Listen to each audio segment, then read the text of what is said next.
السلام علیکم ویورز، اس سیشن میں چند کالے کال آپ کے ساتھ، کچھ تو بالکل ہی سیلف ایکسپلینیٹری ہوتے ہیں جن کی تفصیل میں جانے کی ضرورت نہیں ہوتی.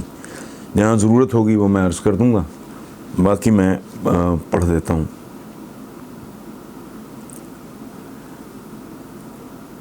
دو نقطوں کے درمیان مختصر ترین فاصلہ دراصل سیدھا ترین راستہ ہوتا ہے.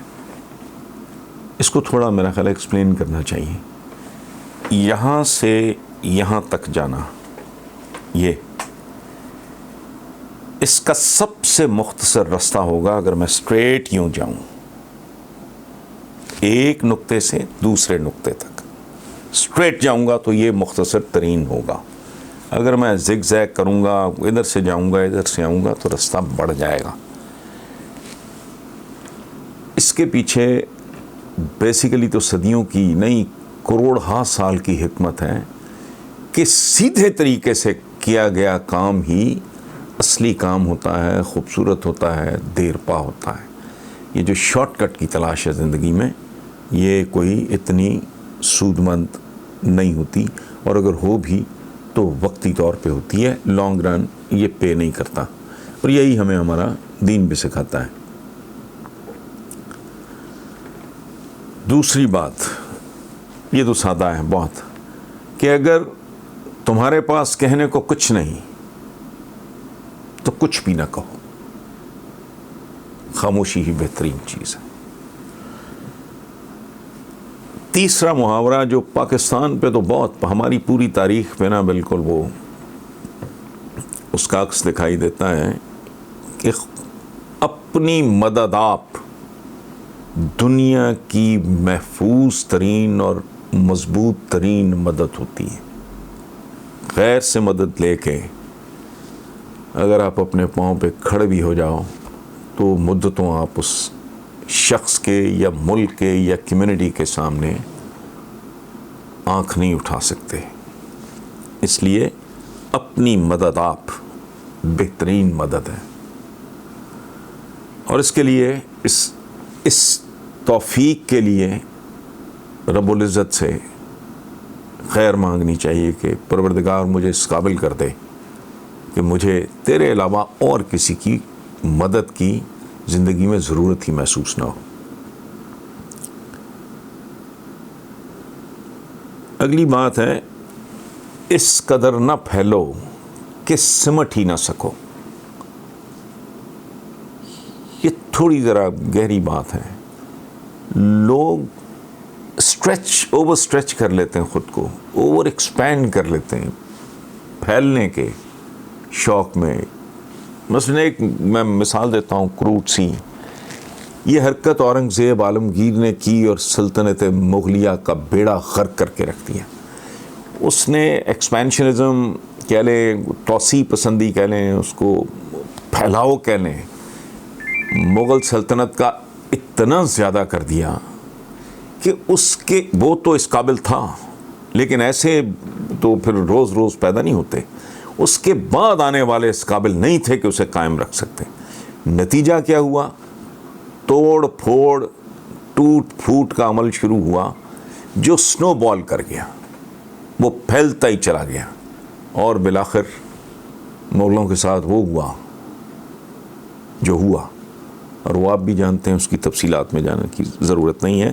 تو زندگی میں بھی ایکسپینڈ کرنا، پھیلنا اچھی بات ہے، لیکن حدود میں رہتے ہوئے، یہ دیکھتے ہوئے کہ آپ اوور اسٹریچ تو نہیں کر رہے ہیں. اوور اسٹریچ کرنے سے نقصان الٹیمیٹلی ہوتا ہے.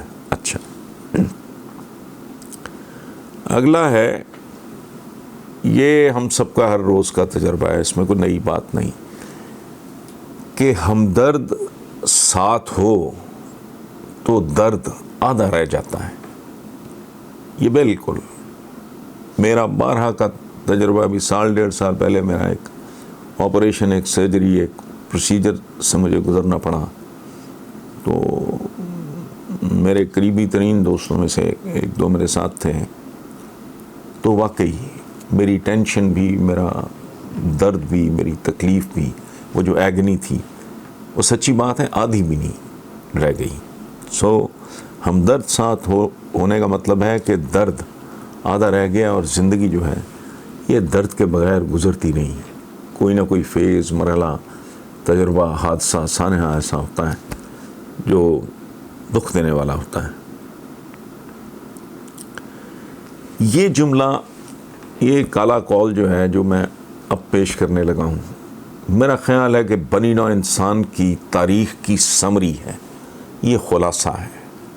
بنی نوع انسان کی تمام تر تاریخ کیپسول کر دی گئی ہے اس جملے میں کہ کرۂ ارض ایک ایسا بدنصیب گھر ہے جس کے مکین بہت جھگڑالو ہیں. بنیادی طور پہ اشرف المخلوقات، یہ اللہ نے یہ جو اسپیشی بنائی، یہ جو مخلوق، یہ اس کا کنبہ کہتے ہیں، یہ اس کا کنبہ ہے. رب العزت اپنی اس مخلوق سے 70 ماؤں سے زیادہ محبت کرتا ہے. اور آپ دیکھیں اگر ہمارے درمیان مسلک کا، فرقے کا، مذہب کا، کسی بھی قسم کا اختلاف ہو، ہمارے درمیان، انسانوں کے درمیان اتنے اختلافات نہیں ہوتے جتنا اس کے درمیان قدر ہائے مشترک ہوتی ہیں. کوئی انسان ایسا نہیں ہے وہ جو محو عبادت نہ ہو، بھلے اس کو اس کی تمیز ہے نہیں ہے، عقل ہے نہیں ہے، شعور ہے نہیں ہے. مثلاً کھال ہے ہر انسانی بدن پہ ہے، وہ بھلے کالی ہے، وہ گوری ہے، بھوری ہے، پیلی ہے، کھال ہے. دل کی دھڑکن ہے، کس کے حکم پہ؟ دل، بندہ جوانی میں مر جائے، 100 سال کی عمر میں، 150 سال کی عمر تک بھی اگر پہنچ جائے، تو جو دل دھڑک رہا ہے وہ اپنے خالق کو اوبے کر رہا ہے، اس کے حکم کی تعمیل میں دھڑک رہا ہے. 100 سال کا آدمی ہو گیا، دل دھڑکے جا رہا ہے، اس کا خون کی گردش ہے، کڈنیز اس کو ایک خاص طریقے سے ان کی جو فنکشننگ ہو رہی ہے. آپ کا لیور جو آپ کے ساتھ کر رہا ہے، آپ کا سٹمک جو آپ کے ساتھ کر رہا ہے، آپ کی آنکھیں جس طرح، آپ کا دماغ، آپ کے ہاتھ پاؤں، یہ مماثلتیں ہیں انسانوں کی. آنسو، خوشی، غم، دکھ، سکھ، مال کا امتحان ہونا، اولاد کا امتحان ہونا، یہ سب انسانوں میں، ان اربوں انسانوں میں اربوں چیزیں کامن ہیں. اس کے باوجود آپ انسانی تاریخ دیکھیں، ان کی کیفیت ملاحظہ فرمائیں، کیسے عجیب و غریب قوموں کو برباد کر دیتی ہیں. نیوکلیئر جو ویپنز، اس سے بھی خطرناک ویپنز اب موجود ہیں. تو حالانکہ ایک گھر ہے، تصور کریں کبھی پتہ چلے کسی گمنام، کسی بہت دور پار کے سیارے سے ایک ایسی مخلوق آئی جو ہم سے ہزاروں گنا زیادہ ٹیکنالوجی میں آگے ہو، اور وہ کرۂ ارض کو تباہ کرنے پہ تلی بھی ہو، تو دنیا میں بکھرے ہوئے یہ جتنے مودی ٹائپ لوگ ہیں، یہ ایسے اکٹھے ہو جائیں گے اپنے سروائیول کے لیے. سو ایک جملہ ہے، اس کو میں جتنا چاہوں ایکسپلین کر سکتا ہوں کہ کرۂ ارض ایک ایسا بدنصیب گھر ہے جس کے مکین بہت جھگڑالو ہیں.